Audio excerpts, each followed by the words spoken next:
कहाँ चला गया? अच्छा अच्छा, तो यहाँ पर क्या करेंगे हम लोग?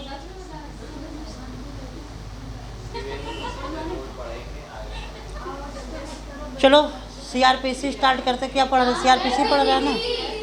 अच्छा, सीपीसी पढ़ रहे हैं। हमें यही तो देखना था कि तुम लोग को पता भी है कि नहीं क्या पढ़ना है। अच्छा, सीपीसी पढ़ना है। अच्छा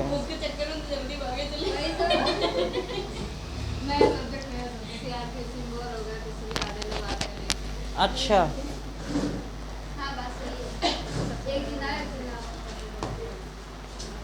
हम लोग कल पढ़े थे, थोड़ा सा इंट्रोडक्शंस किया था लॉ का। इंट्रोडक्शंस में लगभग सभी टॉपिक क्लियर हो गए थे। ठीक है ना? उसमें कोई वो तो था नहीं, कुछ खास तो बचा नहीं था। कुछ बचा था उसमें? कुछ नहीं बचा था, लगभग क्लियर हो गया था। तो आज हम लोग स्टार्ट करेंगे सीपीसी, और सभी लोगों को समझ में आया होगा। सीपीसी स्टार्ट करेंगे, और सीपीसी 1908 आज देखेंगे। सीपीसी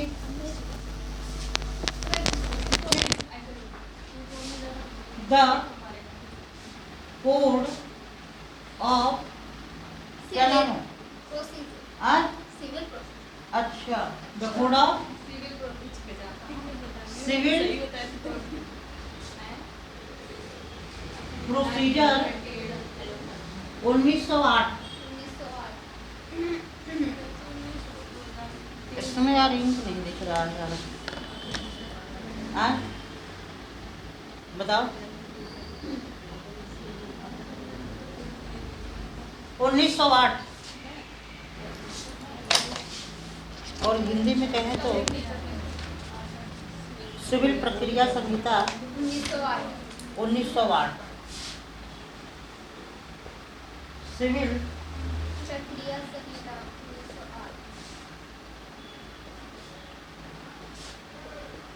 प्रक्रिया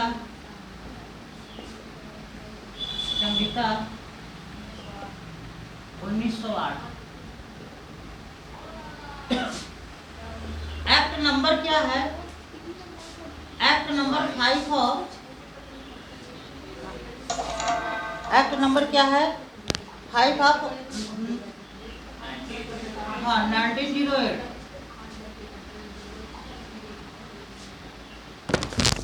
आज हम चर्चा करेंगे सीपीसी की। सीपीसी क्या है? प्रोसीजरल लॉ है। The code of civil procedure क्या है?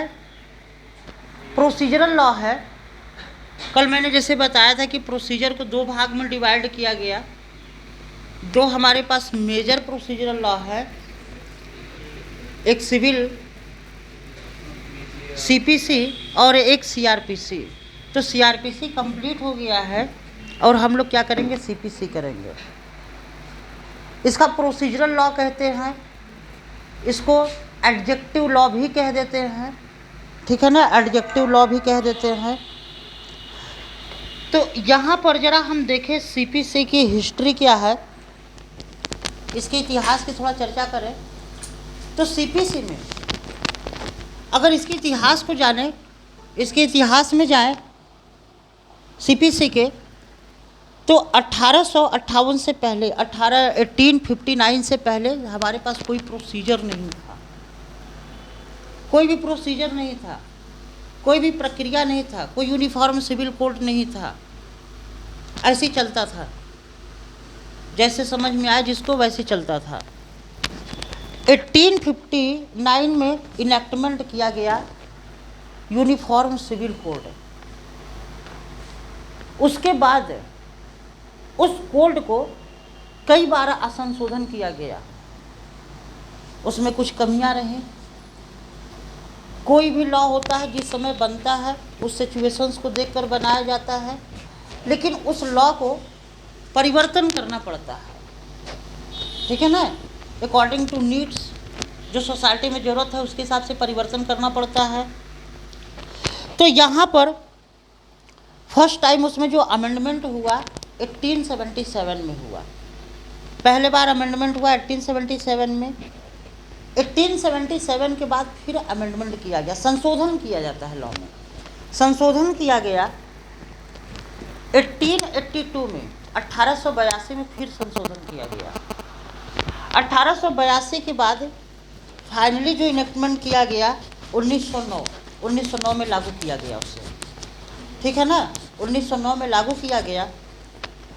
और उसके बाद 1909 के बाद भी संशोधन हुआ 1951 में, 1956 में, 1999 में, 2002 में और 2015। इसमें जो मेजर संशोधन हुआ है 1999 में और 2015 में। 2015 में जो संशोधन हुआ है इन फेवर ऑफ इंडस्ट्री के फेवर में हुआ है। तो उसके बाद जरा इंडस्ट्री के फेवर में ज़्यादातर हुआ है।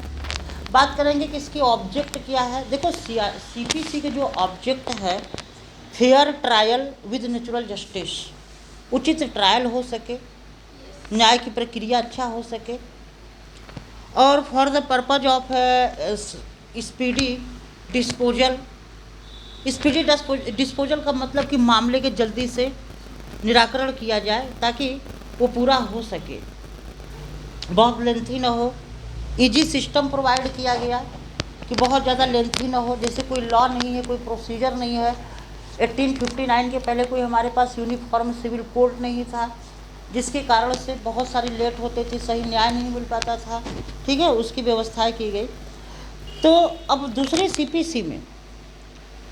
सीपीसी में एक तो सेक्शन का पार्ट है और शेड्यूल में ऑर्डर है।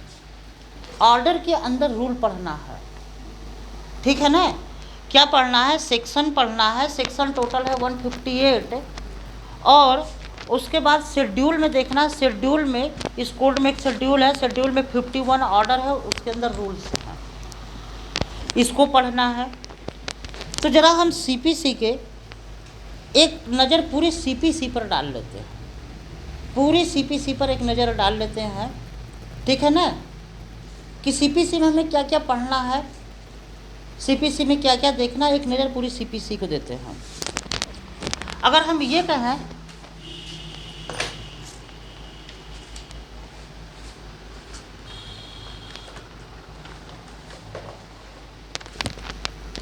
अदर नेम ऑफ सीपीसी, इसका और नाम क्या हो सकता है? अदर नेम ऑफ सीपीसी क्या होगा? Procedural law. प्रोसीजरल लॉ, ठीक है ना, प्रोसीजरल लॉ, या इसको हम क्या कहते हैं? एडजेक्टिव लॉ, कभी कभी कहते हैं सर्विलेंट लॉ, ठीक, हाँ, सर्विलेंट लॉ। प्रोसीजर को मतलब आपको मैंने बताया था प्रक्रिया बताया था। हिंदी में यही नाम पूछता है, प्रक्रिया। इंग्लिश में कभी कभी चेंज कर देता है। एडजेक्टिव का मतलब होता है अगर किसी लॉ की जो विशेषताएं बताता है, किसी भी एक्ट को कैसे कार्य करना है।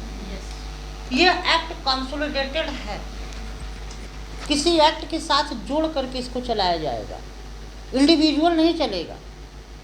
कोई भी सिविल लॉ बना है तो सिविल लॉ के अंतर्गत ट्रायल होगा और उसकी प्रक्रिया कौन बताएगा? उसकी प्रक्रिया सीपीसी बताएगा कि कैसे कार्य करना है। यदि कोई ऐसा स्पेशल लॉ है, कोई कोड है जिसके अंतर्गत ऑलरेडी वहाँ पर क्या कहते हैं कि प्रक्रिया बताई गई है, तो उस पर सीपीसी लागू नहीं होगा। उस पर क्या कहते हैं? सीपीसी लागू नहीं होगा। आज लेट हो गया आपको? कैसे लेट हो गया?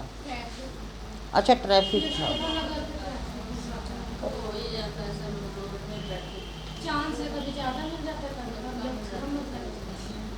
अच्छा,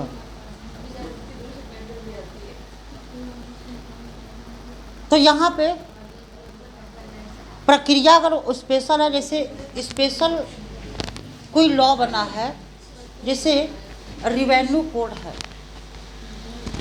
UP land law, revenue code, उसके ऊपर सीपीसी नहीं अप्लाई होगा। वो स्वयं अपने आप में कोड है और उसमें प्रक्रिया की वो दे रखा है, ठीक है ना, उसके ऊपर नहीं अप्लाई होगा। तो अभी हम चर्चा करेंगे, जरा एक नज़र पूरे सीपीसी पर हम लोग देख लें, पूरे सीपीसी में क्या है, एक नज़र देखते हैं। पहले इसको नोट हो गया, हटा दे।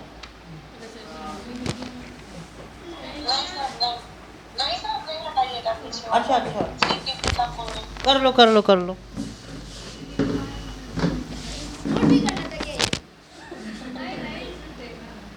हम लोग को बहुत मार मारेंगे तुम्हें, सुन रही हो कि नहीं, बहुत मार मारेंगे तुम्हें।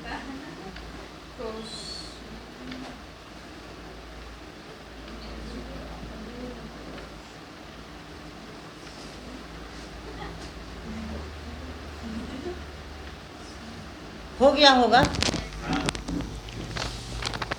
ठीक है।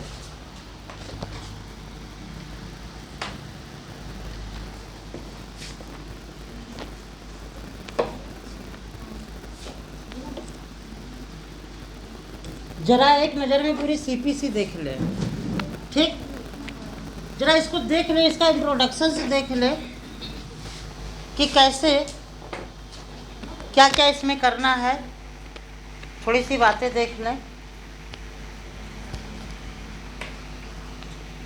यहाँ पे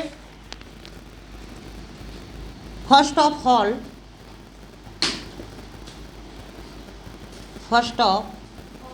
ऑल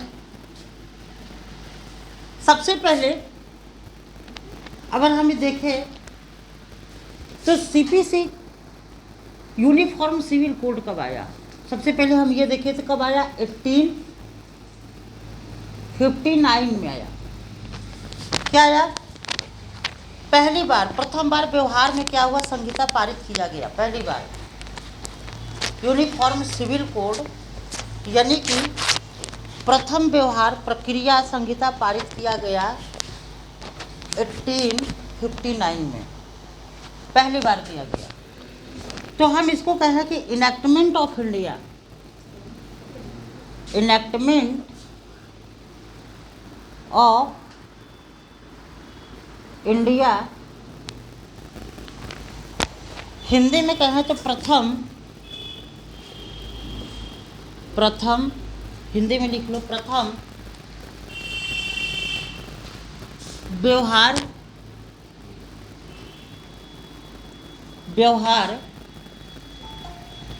प्रक्रिया संहिता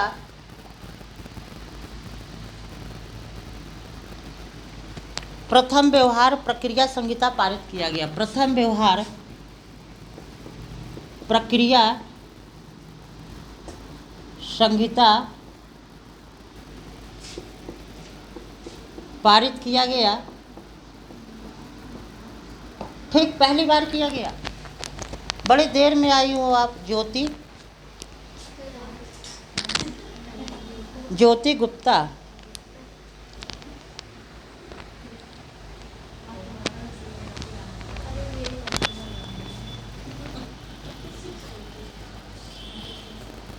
नहीं ऐसे कोई बात नहीं, ज्योति गुप्ता की स्टूडेंट हैं। भारत में क्या है कि 100 नाम याद कर लो, 100 नाम याद कर लो भारत में, और वहीं घूमता रहेगा चारों तरफ, ठीक है ना। लड़कियों में सोना मोना से नाम याद स्टार्ट करो, और लड़कों में काजू से स्टार्ट करो, ठीक। जितने हाउस होल्ड अप्लायंस होते हैं उसके नाम याद कर लो, उसी में से किसी न किसी का नाम रखते रहो, ठीक है ना। उत्तर प्रदेश में ज़्यादा टेक्निकल नाम याद करने की ज़रूरत नहीं है, यहाँ पर चले जाओगे तो राजू, सोनू, इस तरीके के व्यक्ति मिलते हैं, उनका नाम ले तो ऐसा लगता है गाली दे रहे हैं मुँह से, ठीक है ना। अजीब तरीके का नाम रख देते हैं, उनके घर वालों का नाम ही नहीं मिलता है। थोड़ा टेक्निकल नाम होना चाहिए। जैसे वहाँ उधर चले जाओ आए दक्षिण भारत में, तो वहाँ पर टेक्निकल नाम होता है, ठीक है ना, एकदम हैवी हैवी नाम होता है कि लेने में बिल्कुल जीभ ऐंठ जाता है। और उत्तर प्रदेश में एकदम सिंपल सा नाम रख देंगे, ऐसा नाम रख देंगे 2 ही अक्षर में तुम्हारी कहानी ख़त्म हो जाएगी। ठीक, तो अब बात करते हैं सीपीसी की। सीपीसी को एक नज़र में पहले हम लोग देख लें, ठीक है ना। सीपीसी को एक नज़र में देखने पहले एक नज़र में देख ले कि सीपीसी में क्या है, फिर उसके बाद आसान हो जाएगा सीपीसी पढ़ना। नहीं तो आपके मन में हमेशा डाउट बना रहेगा कि यार अगला स्टेप कौन सा पढ़ना है, यार अगला स्टेप कौन सा पढ़ना है, ऑर्डर कैसे पढ़ना है, सेक्शन के साथ मैच कैसे करना। जस्ट उसी प्रकार सीपीसी को हम लोग एक नज़र देखेंगे जिस प्रकार से आप अपनी मैरिज में लड़की या लड़का देखने जाएंगे। एक नज़र में पूरा उसके जो है पूरा ऊपर से लेकर नीचे तक के उसके बिहेवियर सब देख लेते हैं ना, एक नज़र में एकदम फाइनल हो जाता है एक नज़र में, और दूसरा नज़र देखने की ज़रूरत नहीं पड़ता है, ठीक है ना। अब दूसरे में सीधे मुलाकात होती है, उस पर कौन सा होता है वो स्टेज को क्या कहते हैं, वो जहाँ डायरेक्ट आए। अरे इंगेजमेंट तो अब आया है, वो सीधे वाला बताओ। हाँ बिल्कुल नाचता हुआ, ठीक है। तो उसी प्रकार से बिल्कुल सीपीसी एक बार में हम लोग देख लेते हैं। तो पहला क्या है, सीपीसी पहली बार जो इनेक्टमेंट हुआ first time uniform civil code, उसके पहले कोई सिविल कोड नहीं। कौन है गाड़ी चला रहा बाहर, साला चूतिया।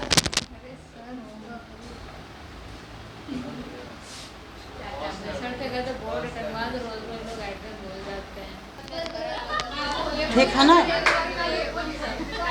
कुछ भी हो सकता है, कभी भी हो सकता है, ठीक है।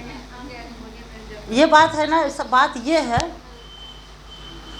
कि कालीन भैया का नाम सभी लोगों ने सुना होगा। अब आप लोग देखोगे कि कालीन भैया को देख करके बहुत सारे लोगों ने ब्लैक स्कॉर्पियो खरीदना शुरू कर दिया। लेकिन क्या प्रत्येक ब्लैक स्कॉर्पियो पर बैठने वाला कालीन भैया हो सकता है, अखंडानंद त्रिपाठी हो सकता है? नहीं हो सकता है। तो प्रत्येक लॉ के टीचर पढ़ाने वाला सुभाष चंद्र सिंह नहीं हो सकता है, कुछ भी यहाँ हो सकता है, ठीक है। गाली तो सिंपल सी बात हो, तो बाहर होता तो मार खाया होता, ठीक है। तो आप लोग पढ़ रहे हो मिर्ज़ापुर के टीचर से, और अगर मिर्ज़ापुर के बारे में बहुत अच्छी तरीके से जानना हो तो मिर्ज़ापुर मूवी देख ले, ठीक है।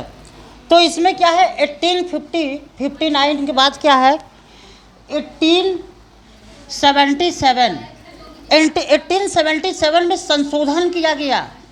इसी एक्ट को फर्स्ट टाइम जो एक्ट इंट्रोड्यूस किया गया, पहली बार, इनेक्टमेंट का मतलब होता है पहली बार जब बनाया गया 1859 में। उसके पहले हमारे पास कोई किसी भी प्रकार का यूनिफॉर्म सिविल कोड नहीं था। दीवानी से विधि सिविल से संबंधित कोई भी लॉ नहीं था, ठीक है ना। तो आपको क्वेश्चन होगा, अगर सर 1859 से पहले हमारे पास सिविल प्रोसीजर कोड नहीं था तो कैसे काम होता था? जब लॉ नहीं था तो फिर कैसे काम होता था? तो आप लोग इक्विटी पढ़ते हो ना, इक्विटी के बेस पर कार्य होते थे, ठीक है ना। और कोई छोटा मोटा अपना आइडिया लगा करके कार्य कर लिया करते थे। लेकिन फाइनली जो हमारे पास लॉ आया यूनिफॉर्म सिविल कोड, तो 1859 में आया, और इसी को संशोधन किया गया। क्योंकि कोई भी लॉ होता है वो फाइनल नेचर का नहीं होता है, कोई भी लॉ फाइनल नेचर का नहीं होता। क्यों नहीं होता है? क्योंकि आज की परिस्थितियों को देख करके लॉ बनाया जाता है। प्रेजेंट जो परिस्थितियाँ होती हैं उसको देख करके लॉ बनाया जाता है, और उस परिस्थिति को परिवर्तन होता रहता है, समय टाइम टू टाइम परिवर्तित होता रहता है। आज किसकी ज़रूरत है, कल किसकी ज़रूरत हो जाए, परसों किसकी, तो पूरा लॉ थोड़ी ना बदलेंगे। वहाँ पर संशोधन करके उसमें प्रोविजंस कुछ हटाते हैं। संशोधन का मतलब होता है कोई प्रोविजंस कुछ उसमें से हटा देना या कुछ उसमें ऐड कर देना, जोड़ देना, ठीक है। उसको क्या कहते हैं, उस प्रक्रिया को क्या कहते हैं, संशोधन। संशोधन का मतलब होता है उसे सही करना, ठीक है ना, एक्यूरेट करना, जो प्रेजेंट टाइम में लॉ की ज़रूरत है। तो इसमें अमेंडमेंट किया गया, संशोधन किया गया, ठीक है, संशोधन, ठीक है, संशोधन किया गया, यानी क्या किया गया, अमेंडमेंट किया गया। क्या किया गया, अमेंडमेंट किया गया 18 में। फिर इसके बाद किया गया अमेंडमेंट, इसी को कब किया गया, 1882 में किया गया। 1882 में कब किया गया, फिर फाइनली अमेंडमेंट किया गया, अमेंडमेंट किया गया, ठीक। उसके बाद फाइनली जो किया गया, इसको लागू किया गया 1909 में। 1909 में लागू किया गया, 1909 में, और इसको फाइनल अमेंडमेंट कहते हैं। इसको फाइनल अमेंडमेंट,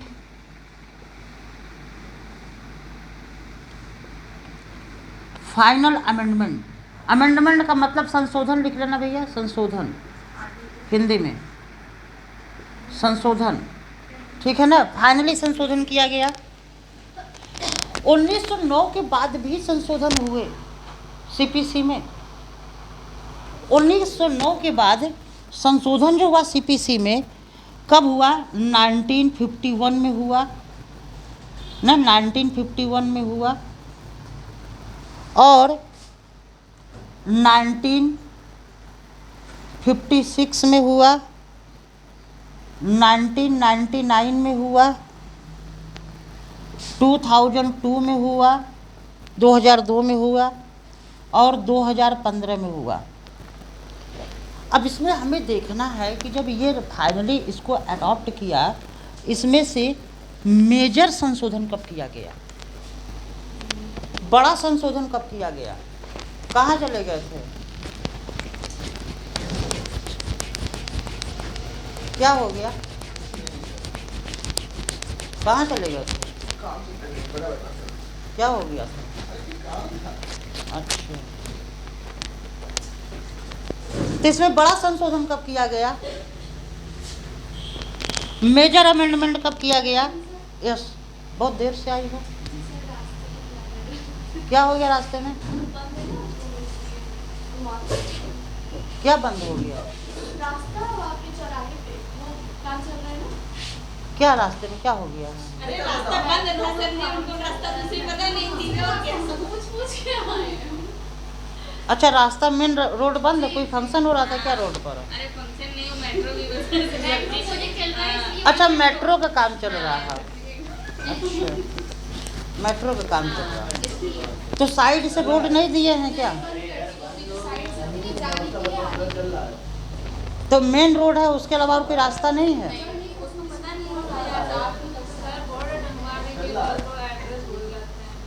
अगर मेन रोड है तो एक रीट डाल करके स्टे करा दो काम को हाई कोर्ट में,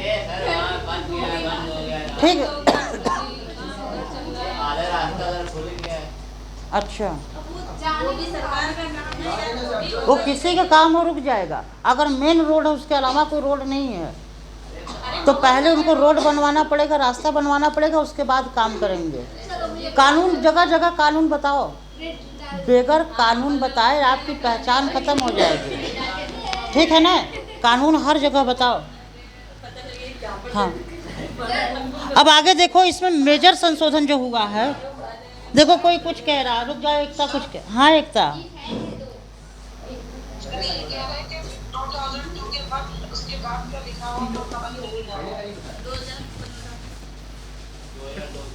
ये 2000 देखो लिखा है 1951, 1956, 1999, 2002 और 2015, 2002, 2015 हो गया क्लियर, दिख रहा है बोर्ड आप लोग को, ठीक,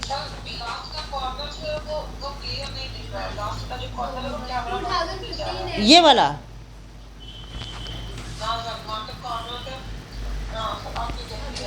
2015 लिखा है, ठीक।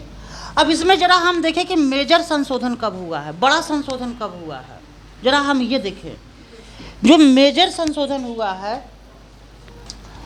1999 में हुआ है, कब हुआ है? 1999 में, यानी कि 1999 में हुआ है, मेजर संशोधन हुआ है। और 2015 में, ठीक है ना, इसमें लिख लो मेजर संशोधन का मतलब होता है बड़ा अमेंडमेंट। मेजर, हाँ मेजर अमेंडमेंट, अमेंडमेंट इन 1999, ठीक, बड़ा संशोधन, इसका हिंदी का मतलब होगा बड़ा संशोधन, ठीक है। दूसरी बात, 2015 में संशोधन हुआ in favour of industry, industry को लेकर के, इंडस्ट्री की प्रक्रिया को और इजी बनाया जाए, उसको लेकर के संशोधन किया गया, ठीक है। और इसमें 2015 में जो संशोधन किया गया, मेजर अमेंडमेंट किया गया, 2015 amendment act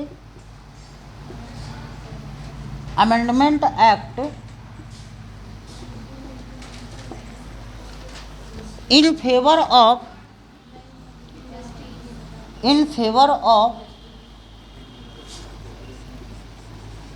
industries, in favour of industry, ठीक है ना, यानी कि उद्योग को लेकर के, ठीक है, उद्योग को लेकर के एक बड़ा संशोधन किया गया 2015 में, ठीक।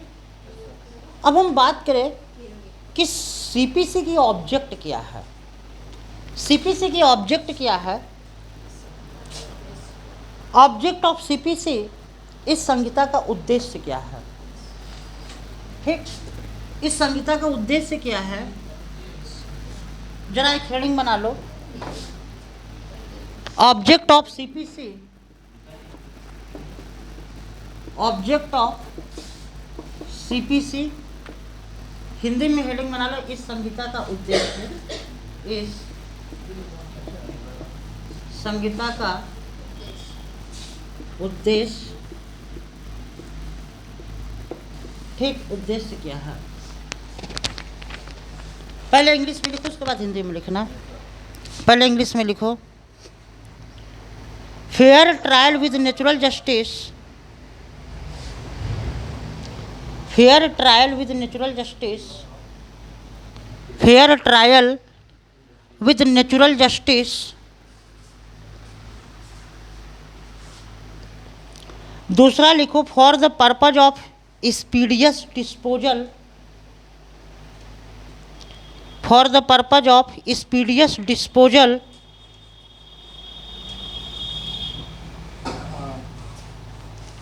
For the purpose of speedious disposal, तीसरा लिखो to provide and easy system,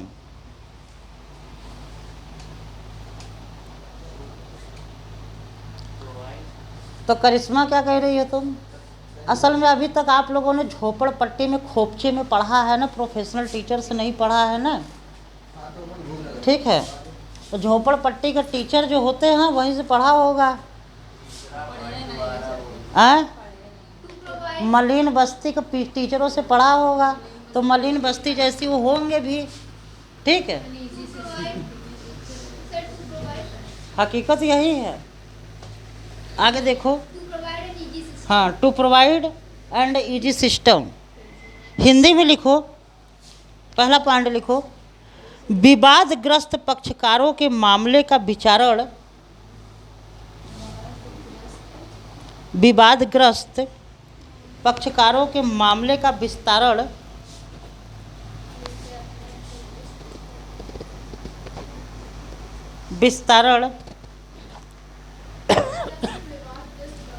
विवादग्रस्त पक्षकारों के मामले में विचारण, विचारण,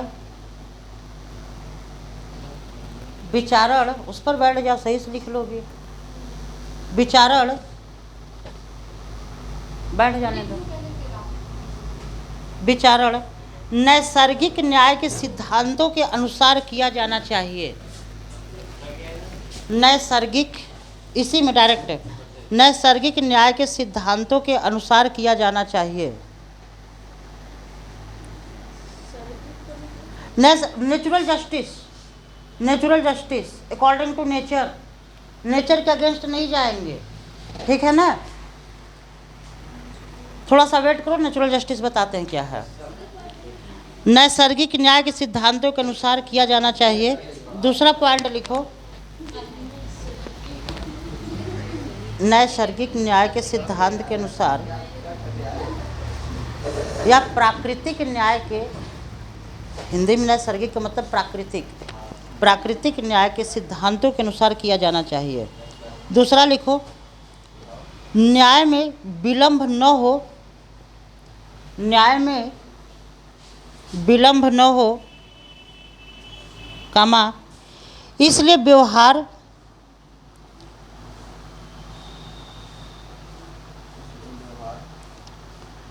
वादों एवं कार्यवाहियों के वादों एवं कार्यवाहियों के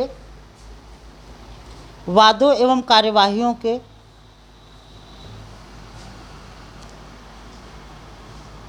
शीघ्र निस्तारण का प्रयास किया जाना चाहिए, का प्रयास हाँ किया जाना चाहिए। तीसरा लिखो, प्रक्रिया की जटिलता को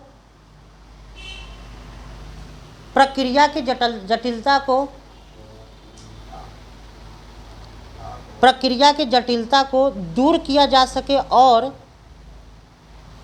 उसे सरल बनाया जा सके, प्रक्रिया की जटिलता को दूर किया जा सके और उसे सरल बनाया जा सके। हाँ बहुत है, उतना नहीं बहुत है, उससे बड़ा नहीं लिखा जाएगा।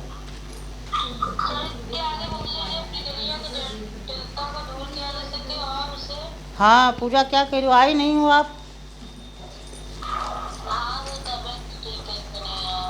अच्छा, प्रक्रिया की जटिलता को दूर किया जा सके, प्रक्रिया की जटिलता को दूर किया जा सके। हाँ लिखो लिखो, माइक ऑफ कर दो तो फिर हम बोले तो आपको सुनाई देगा। माइक ऑफ करो, ऑफ कर दो उसको, ऑफ करोगे तो सबको सुनाई देगा, नहीं तो आपकी घर की बातें सबको सुनाई दे रहा। माइक ऑफ करो। अब हो गया, अब हो गया। अब जरा ध्यान से सुनो, प्रक्रिया की जटिलता को दूर किया जा सके और उसे सरल बनाया जा सके, अब हम देखें जरा कि सीपीसी है, इसको दो भागों में बांटा गया है, ठीक है। इसको हम दो पार्ट में डिवाइड करके पढ़ेंगे सीपीसी को, ठीक। सीपीसी को दो भाग में डिवाइड करके पढ़ेंगे, ठीक है ना। दो भाग में डिवाइड करेंगे। लिखो, सिविल प्रक्रिया को दो भागों में बांटा गया है। ऐसे लिख लो, बांटा गया है, इन्हें डिवाइड किया गया है टू पार्ट्स। पहला क्या है? नहीं, यही तो समझाना था, यही तो समझाना है कि प्रोसीजर तो पहले से प्रोसीजरल लॉ ही है ये। एक सेक्शन में डिवाइड है, एक ऑर्डर में डिवाइड है। एक सेक्शन, एक ऑर्डर, ठीक। और ऑर्डर के अंदर रूल है, यही तो समस्या है इसमें। हाँ, रूल पे रूल है, क्लॉज भी उसमें आ जाएंगे। तो इसीलिए तो हम लोग को अलग तरीके से पढ़ना है। शत्रुघ्न बेटे समझ में आ रहा है? अच्छा, ऐसा ना हो कि तुम पूरी बलिया का नाक कटा दो। वो बलिया साया है, न तो हम कानपुर का है न तो वो बलिया का है, हम हैं मिर्ज़ापुर का। हम चले जाएंगे मिर्ज़ापुर, वो चला जाएगा बलिया। समस्या पे बीच में फंसे आप लोग। ठीक, आगे आगे लिखो।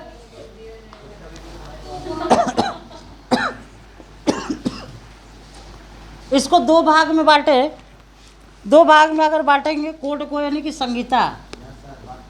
ठीक, संहिता एक ही क्या है, सेक्शन। इसमें टोटल सेक्शन कितने पढ़ने हैं आपको? टोटल सेक्शन कितने हैं? टोटल सेक्शन है 158, 1 सेक्शन है। ठीक है ना? टोटल सेक्शन कितना है? 158 सेक्शन इसमें पढ़ना है। और इसके बाद भी और कुछ है। और क्या है? इसको यार थोड़ा छोटा छोटा लिखा है यार। ठीक है ना? कोड यानी कि संहिता। और इसमें टोटल सेक्शन कितना है? टोटल सेक्शन पढ़ना है 158। और शेड्यूल फर्स्ट में क्या पढ़ना है? ऑर्डर दिया है। शेड्यूल फर्स्ट में क्या दिया है? ऑर्डर दिया है। यानी कि फर्स्ट शेड्यूल, शेड्यूल यानी कि सूची। शेड्यूल का मतलब, कुछ हिंदी के स्टूडेंट है कोई दिक्कत की बात नहीं, हिंदी इंग्लिश थोड़ा मिक्स रहेगा, इंट्रोडक्शन चल रहा है अभी, उसके बाद चल जाएगा। शेड्यूल का मतलब होता है अनुसूची। तो प्रथम अनुसूची में क्या दिया है? हिंदी लिख लेना आप लोग। प्रथम अनुसूची में क्या दिया है? आदेश। हाँ, क्या दिया है? आदेश यानी ऑर्डर। आदेश कितने पढ़ने हैं? 51। कितने पढ़ने हैं? 51। और एंड यानी कि और क्या पढ़ना है? नियम। क्या पढ़ना है? नियम यानी कि एंड रूल्स। ठीक, यही तो समस्या है। इसलिए तो सीपीसी टफ हो जाता है। लड़के सोचते क्या करें इसमें, सेक्शन पढ़े, ऑर्डर पढ़े, रूल्स पढ़े, क्या पढ़े, सबको मिला करके पढ़ो तब सही होगा। ठीक है ना? सभी को मिला दो एक में, फिर उसके बाद पढ़ो। कैसे मैच कराना है, इसीलिए हम इसका एक नज़र पूरे देख रहे हैं। ठीक है ना? सेक्शन के साथ में ऑर्डर कैसे मैच करना है। ठीक, फिर उसके अंदर कुछ रूल पढ़ने, इंपॉर्टेंट रूल पढ़ेंगे। उस रूल तो बहुत दिया है। आप सीपीसी का बेयर एक्ट देख करके वो हो गए होंगे कि बड़ा हैवी है यार, कैसे पढ़ेंगे, इतना हैवी, क्या करेंगे क्या नहीं करेंगे, बड़े परेशान होंगे। परेशान होंगे तो सीपीसी बहुत इजी है, बहुत इजी है। ठीक है? अब इसमें हम बात करें संशोधन की प्रक्रिया। तो सेक्शन में जो संशोधन करेगा, इस सीपीसी में जो संशोधन कौन करेगा? इसमें पार्लियामेंट संशोधन करेगा, लेजिस्लेचर संशोधन करेगा और हाई कोर्ट भी संशोधन करेगा। और कौन करेगा? हाई कोर्ट करेगा।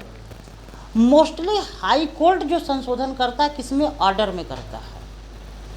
ठीक है ना? किसमें करता है? ऑर्डर में करता है हाई कोर्ट। ये क्वेश्चन से पूछे गए हैं पीसीएसजे में आपके कि सीपीसी में ऑर्डर में कौन संशोधन करेगा? हाई कोर्ट करेगा। तो हम ये कह लें कि हाई कोर्ट और लेजिस्लेचर, विधानमंडल, दोनों के द्वारा संशोधन किया जाएगा। एक हेडिंग बना लो, संशोधन। संशोधन, ठीक है ना? संशोधन में लिखो विधानमंडल और हाई कोर्ट के द्वारा संशोधन किया जाएगा। संशोधन में लिखो विधानमंडल और उच्च न्यायालय के द्वारा संशोधन किया जाएगा। विधानमंडल और उच्च न्यायालय के द्वारा संशोधन किया जाएगा। Amended bye CPC, amended CPC amended bye, ऐसे लिखो, CPC amended bye legislature and high court. Legislature and high court, legislature and high court. तुम राइटिंग सुधार लो ना, तुम्हारा बाल हम उठा करके ना इसे ऐसे नोच नोच करके इतना मारेंगे तुम्हें ना, सुधर जाओगी तुम्हें।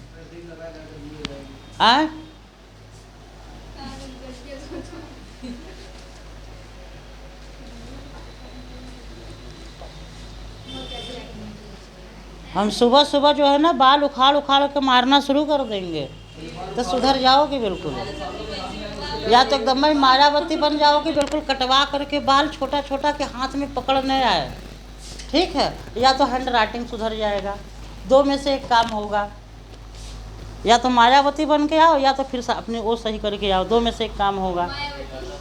हाँ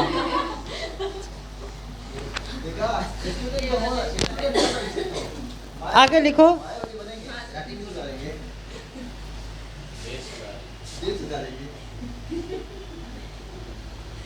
मायावती पगला गई तो अम्बेडकर पार्क बनवा दिया 3300 करोड़ रुपए लगा करके।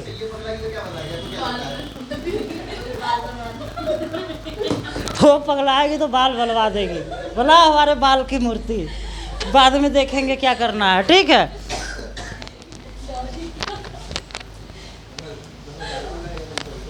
आगे लिखो, आगे लिखो।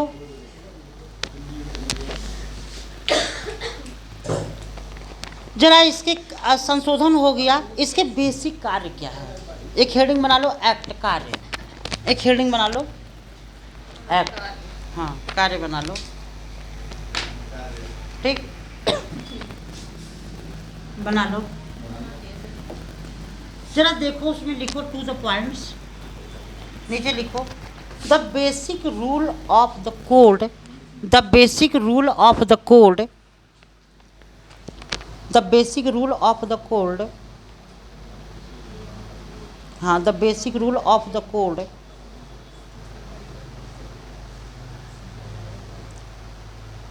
बेसिक को हिंदी में क्या कहेंगे आप?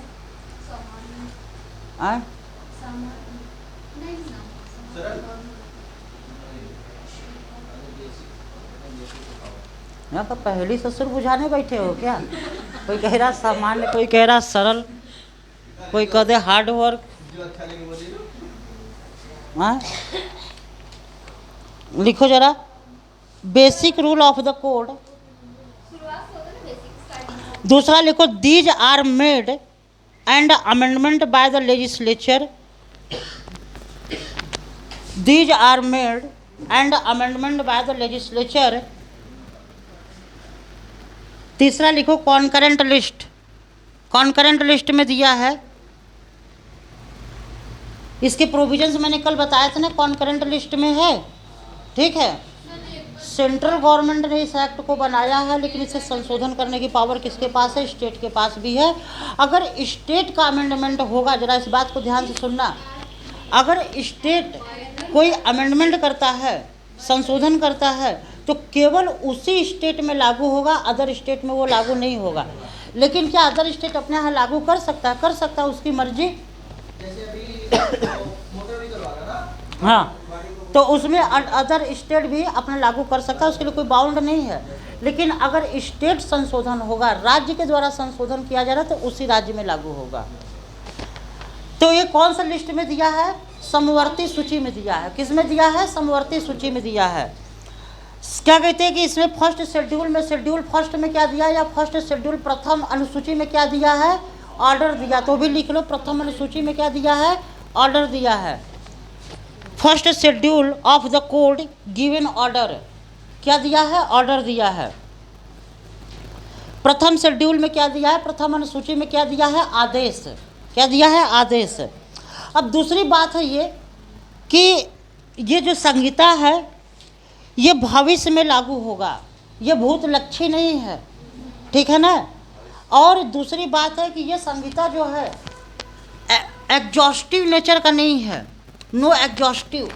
एग्जॉस्टिव का मतलब पूर्ण होता है, कोई भी लॉ पूर्ण नहीं होता है, कभी भी लॉ पूर्ण नहीं हो सकता है, पूर्ण रूप से नहीं हो सकता। क्या है?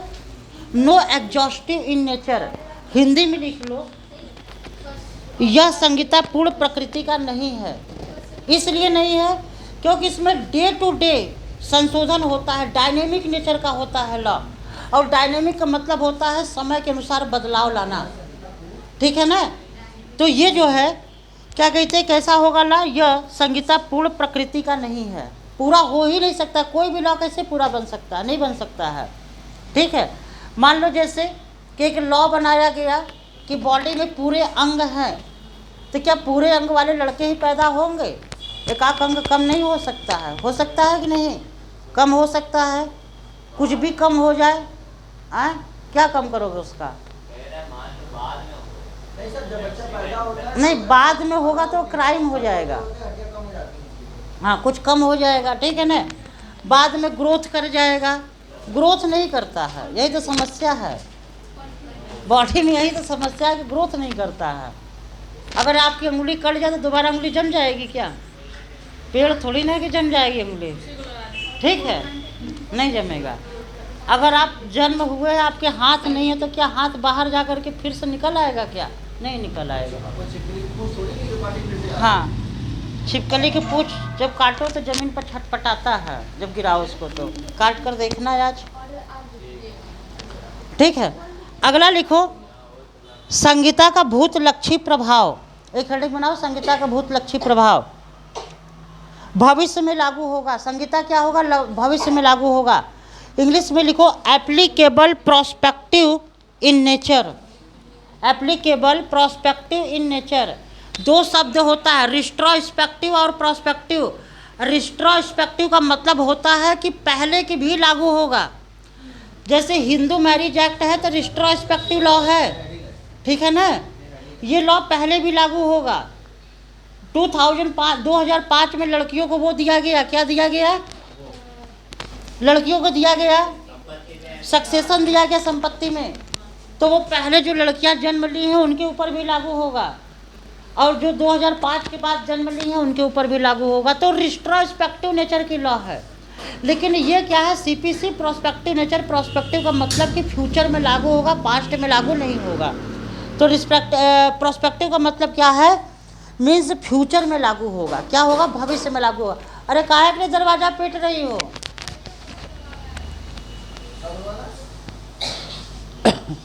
अब बात करते हैं कि थोड़ा सा हम लोग देखते हैं कमेंसमेंट।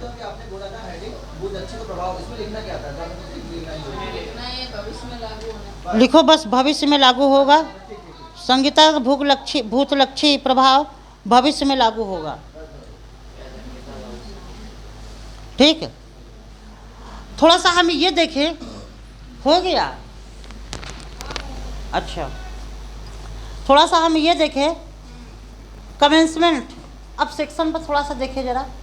सेक्शन फर्स्ट में क्या दिया है कि ये लॉ कब बन के तैयार हुआ है, ये लॉ जो है कब लागू किया गया है, इसका इनैक्टमेंट डेट क्या है, और इसका जो है जरा बेयर एक्ट देना, ये लागू कब किया गया है। चलो मिल गया, रहने दो, मिल गया। तैयार कब हुआ है बन के, ठीक है ना। तो इसमें जरा हम देखें, ये लॉ जो है इसमें आप लोगों ने लिखा था अधिनियम संख्या। सबसे पहले क्या लिखा था? अधिनियम संख्या। एक्ट नंबर क्या है, ये अधिनियम संख्या क्या है, जरा ध्यान से सुनना। 1908 में पार्लियामेंट में जो लॉ बनाया गया था उसका वो नंबरिंग दिया जाता है, ठीक है ना, नंबरिंग दिया जाता है। और ये 5वें नंबर के लॉ था। इससे पहले 4 और लॉ पास हो चुके होंगे, 4 विधि और पास हो चुके होंगे। ये 5वें नंबर के लॉ था। 5वें नंबर पर तो वो नंबरिंग वही दिया जाता है, किस नंबर पर इस लॉ को, इस बिल को लाया गया था। और जब बिल कोई आता है तो मैंने कल बताया था कि दोनों सदन से पास होने के बाद किसके पास सहमति के लिए जाता है? राष्ट्रपति के पास।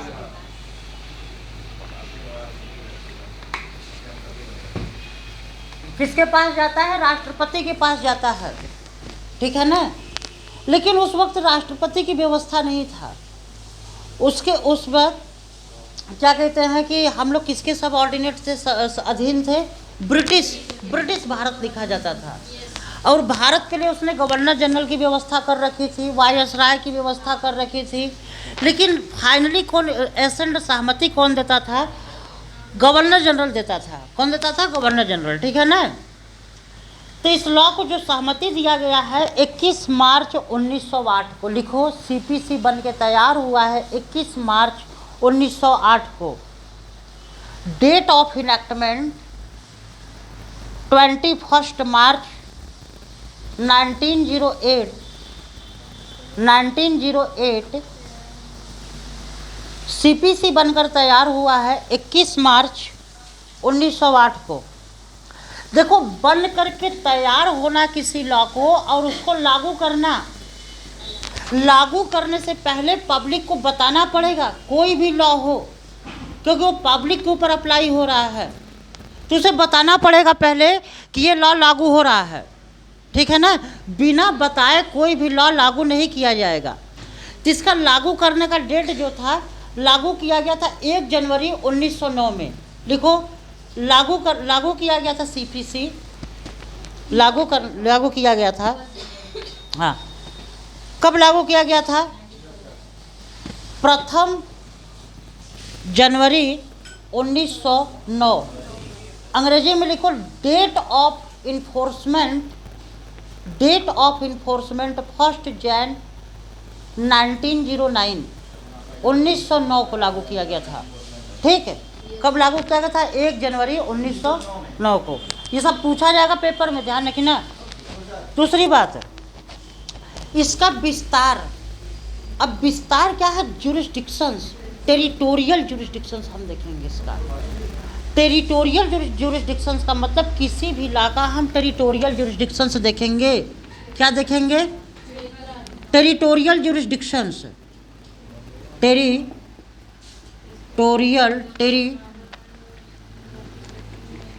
सही लिखा है? टेरिटोरियल ज्यूरिसडिक्शंस, ठीक है, ज्यूरिसडिक्शंस यानी कि भूमिगत। क्या देखेंगे? भूमिगत क्षेत्राधिकार। भूमिगत क्षेत्राधिकार देखेंगे। भूमिगत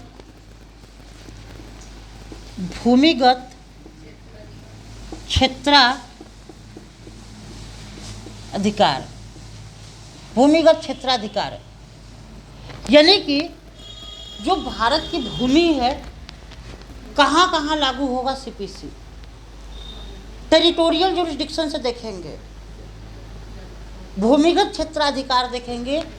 और भूमिगत क्षेत्राधिकार में आप जब संविधान पढ़ते हो तो आर्टिकल फर्स्ट, प्रथम अनुच्छेद में, आर्टिकल फर्स्ट में क्या लिखा है? India that is Bharat shall be union of state. जो भारत है वो सारे स्टेट का यूनियन है, मतलब जितने राज्य हैं, केंद्र शासित राज्य और इंडिपेंडेंट राज्य और केंद्र शासित प्रदेश, सभी को मिलाकर क्या कहा गया? भारत। सभी को मिलाकर के क्या कहा गया? भारत कहा गया। इंडिविजुअल कोई भारत नहीं है, ठीक है ना। इंडिविजुअल कोई भारत नहीं है, सभी को मिलाकर क्या कहा गया? भारत। तो उसके अनुसार हम भूमिगत क्षेत्राधिकार देखेंगे, उसके अनुसार। अब आप लोग जिसके पास बेयर एक्ट पुराना होगा 2000, अपना दुपट्टा ऊपर करो भाई, पैर में लग रहा है। लड़कियां हैं ना, कपड़े पहनते तो उनको ये नहीं पता होता कि उनका दुपट्टा कहाँ जा रहा है। कभी कभी आप रोड पर देखोगे तो रोड साफ करता हुआ दुपट्टा जा रहा है, रोड साफ करता हुआ दुपट्टा ऐसे ऐसे चल रही है और पीछे से लटका हुआ है। हाँ, स्वच्छता अभियान मोदी जी ने चलाया है।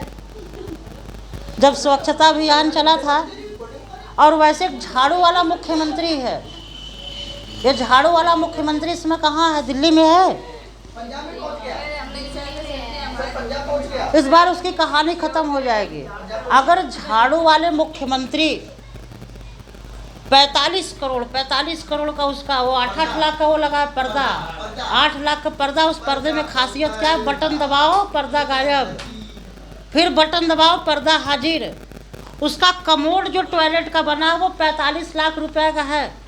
45 लाख, ध्यान से सुनो, 45 लाख रुपीज कमोड। वो अरविंद केजरीवाल अपने नीचे का टेम्परेचर नाप रहा है। यहाँ लोगों को फीवर का टेम्परेचर नापने के लिए थर्मामीटर नहीं मिल रहा है, उसकी नीचे की टेम्परेचर। अगर अरविंद केजरीवाल अगर उत्तर प्रदेश से कहीं से भी चुनाव लड़ा तो उसके अगेंस्ट चुनाव हम स्वयं लड़ेंगे और अरविंद केजरीवाल यहाँ से भागेगा। ठीक है, मैं निर्दल चुनाव लड़ूंगा, इस बात की गारंटी मैंने सोच कर बैठा है। अगर अरविंद केजरीवाल आया उत्तर प्रदेश में तो मैं निर्दल चुनाव लड़ूंगा उसके अगेंस्ट। और सिर्फ 8 लाख का पर्दा, 45 लाख का कमोड, वीआईपी। मैंने पहली बार अपने कान से सुना 8 लाख का पर्दा। यहाँ गरीबों का साला 8 लाख का मकान नहीं बन पाता है, 45 लाख का मकान नहीं बन पाता, 45 लाख का कमोड लगवाया है।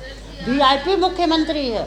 रामलला मैदान पर खड़ा होकर के अन्ना हजारे के साथ जो भाषण दे रहा था, उस भाषण में उसने कहा था कि उस कुर्सी पर जो बैठता है ऑटोमेटिक बदल जाता है। हाँ, अरविंद केजरीवाल ने स्वयं कहा है। 45 लाख रुपए का आप मायने रखते हैं? इतना पैसा खर्च करना, 45 लाख रुपए कमो। आप प्रदेश के क्या हो? आप प्रदेश के सेवक हो, जनता के सेवक हो, कि प्रदेश की जो जनता दे रही है टैक्स काम कराने के लिए दे रही है, कि आपको कमोड लगवाने के लिए 45 लाख रुपए। और उस दिन स्पीच में खड़ा होकर के उसने कहा था कि मोदी जी अपने भाई का भी नहीं हुए, किसी के नहीं हुए सके। मतलब उसके कहने का मतलब क्या है कि आप प्रधानमंत्री बनो, मुख्यमंत्री बनो तो घर में सभी लोगों को बना दो। तो अरविंद केजरीवाल जहाँ से उत्तर प्रदेश में चुनाव लड़ेगा वहीं से मैं चुनाव लड़ूंगा। प्रशासन में निर्दल लड़ेंगे, ठीक है, और जीतेंगे, 101% जीतेंगे, इस बात की गारंटी है। जीतना मेरा तय है। वहाँ से इंदिरा गांधी को हराने के लिए एक छोटा सा मामूली सा नेता था राजनारायण, 77 में इंदिरा गांधी को भगा दिया था। मेरा इंदिरा गांधी का सीट मालूम है कहाँ से है? रायबरेली से। उतर गया, घूमने लगा, गली गली में घूमने लगा और इंदिरा गांधी को निकाल दिया। भारत के सबसे यशस्वी प्रधानमंत्री, सबसे ताकतवर, जिसने 2.5 साल तक वो लगवा रखा था इमरजेंसी, जिससे जिससे डर था सभी लोगों को उसने अंदर करवा दिया, जिससे जिससे उसको डर था। मीसा एक्ट के अंतर्गत कहता सभी को अंदर करो, हमें इनसे डर है। सभी लोग, लालू प्रसाद यादव बिहार में बंद हो गया, मुलायम सिंह यादव, अटल बिहारी वाजपेयी, सब जितने बड़े बड़े नेता थे सभी को बंद करा दिया उसने। कहता सबको बंद करो। उसके जैसे जैसे प्रधानमंत्री को एक मामूली सा लीडर हरा दिया, क्योंकि उनकी गलती थी वहाँ पर। अरविंद केजरीवाल ने 45 लाख रुपए कमोड, 8 लाख का पर्दा। 8 लाख का पर्दा का मतलब उसको क्या मिल? 8 लाख के पर्दे में ऐसा क्या है? और अपना चुनाव चिन्ह रखा है झाड़ू। समझ रहे? बहुत बड़ी बात है। तो हम लोग आ जाओ टेरिटोरियल जुरिस्डिक्शंस पर आते हैं। भूमिगत क्षेत्राधिकार। भूमिगत क्षेत्राधिकार, भूमिगत क्षेत्राधिकार हम किसके अनुसार देखेंगे? आर्टिकल फर्स्ट के अनुसार देखेंगे, ठीक है ना? आर्टिकल फर्स्ट के अनुसार देखेंगे भूमिगत क्षेत्राधिकार। तो भूमिगत क्षेत्राधिकार में जिसके पास पुराना बेयर एक्ट होगा, अगर कोई पुराना बेयर एक्ट में देखता होगा 2019 के पहले, तो उसमें आर्टिकल 370 होने की वजह से उसमें एक्सेप्ट J&K भी लिखा था। लेकिन जब 370 को हटा दिया गया तो सारे लॉ इफेक्टिव हो गए J&K में भी। 370 में इतनी सी बात लिखी हुई थी कि अगर कोई लॉ है, क्या हुआ, क्या बड़ा छुपा रही हो, क्या छुपा रही हो? लेटर लिख रही हो क्या? अच्छा, तो वहाँ पर 370 को क्या किया गया, जब हटा दिया गया तो सारे लॉ इफेक्टिव हो गए 31 अक्टूबर 2019 से सारे लॉ लागू हो गए। तो इसका मसला ख़त्म हो गया। अब हम ये देखें जरा, इसमें लिखो डैश करके, तो ये संपूर्ण भारत क्षेत्र में लागू होगा। लिखो इसमें जरा, संपूर्ण भारत क्षेत्र में लागू होगा, संपूर्ण भारत क्षेत्र में लागू होगा सिवाय नागालैंड और जनजाति क्षेत्र। नागालैंड और जनजाति क्षेत्र। हिंदी में लिखो, अंग्रेजी में लिखो। It extend to the whole of India except Nagaland and tribals area. It extends to the whole of India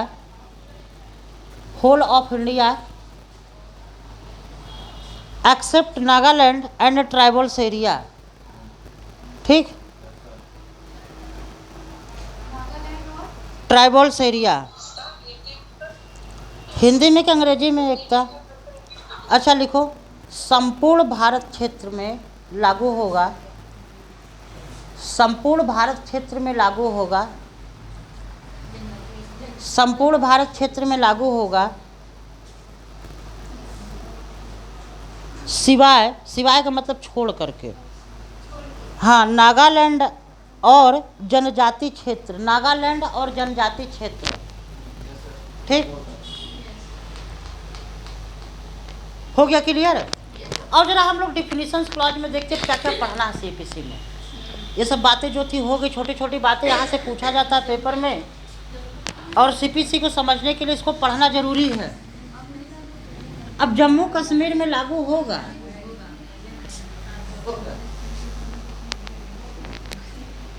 क्या हुआ, जम्मू कश्मीर में लागू होगा, हाँ क्यों लागू होगा बताएंगे आप? अजीबो गरीब लड़कियां होती है, मैं इतने दिन से चिल्ला रहा हूँ कि 2019 में ओमिट कर लिया गया। क्या चाहिए तुम्हें सुबह सुबह? तुम्हें समोसा कोल्ड ड्रिंक चाहिए सुबह सुबह? किसका बर्थडे? आपको बर्थडे है? अरे इनका बर्थडे सभी लोग मना लो भाई।